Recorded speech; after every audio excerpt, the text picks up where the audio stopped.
Hi, my name is Scott Vreeland. I'm a park board commissioner, and I think I've read all the documents of many long years of this proposal. It seems quite amazing to me that you would have a public meeting and ask us to ask you questions without having even attempted to answer the questions that have been asked of you by FERC. I'm referring to the April 15th letter where FERC says we reviewed your request and staff believes for the following reasons that an amendment of license is not the appropriate vehicle for Crown Hydro's proposal. It is an 8-page letter with many questions that some of the folks here are trying to ask and many more that have not been asked. Just some of them. They say this is a completely different location. The environmental and cultural resources have changed. There's concerns that the project may affect historical resources. Crown Hydro states that this new location would not require the use of lands or subsurface rights owned or controlled by the park board. Again, one of the issues is that with all the things that I've read that Crown Hydro has sent to FERC and sent to the Renewable Energy Fund, there's a lack of straightforwardness about what's actually going on. And again, Crown Hydro knows that there's a permanent easement and that the park board's involved.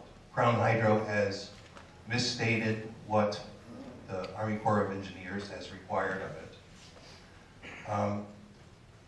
The aesthetic qualities are an issue. The effects on the Corps lock and dam facility.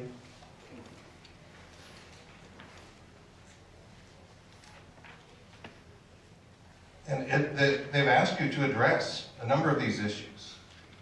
You must diligently conduct all reasonable studies and obtain all reasonable information requested by the resource agencies and Indian tribes that are necessary for communication. They're telling you that this is not an amendment. You're holding on to a very thin straw, and you're not providing the public with information to help your case. From the Army Corps of Engineers, the project affects the stability and geological soundness of Corps structures, the construction impacts on the Corps facility, the velocity of flows from the 16-foot diameter discharge tunnel, and the effect that those flows would have on boaters and potential scouring near the navigation channel. It's how many million gallons? 41 million gallons per day that's being flushed right into the lock and dam channel.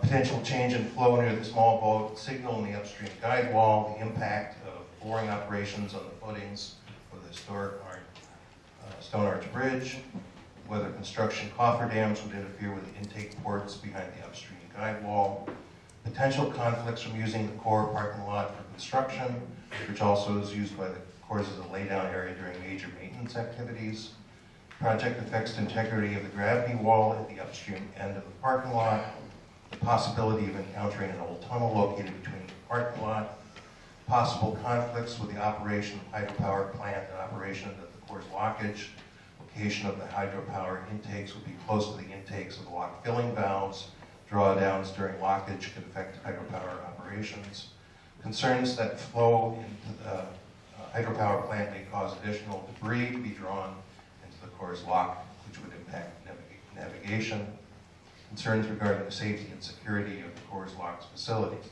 These are just some of the questions that are being asked, and I am amazed that you would come to a meeting and, I mean, FERC is asking you these questions and telling you you cannot amend this license unless you answer these questions, and yet you come to a public meeting and you have not attempted to assuage anyone's concerns, Corps or others.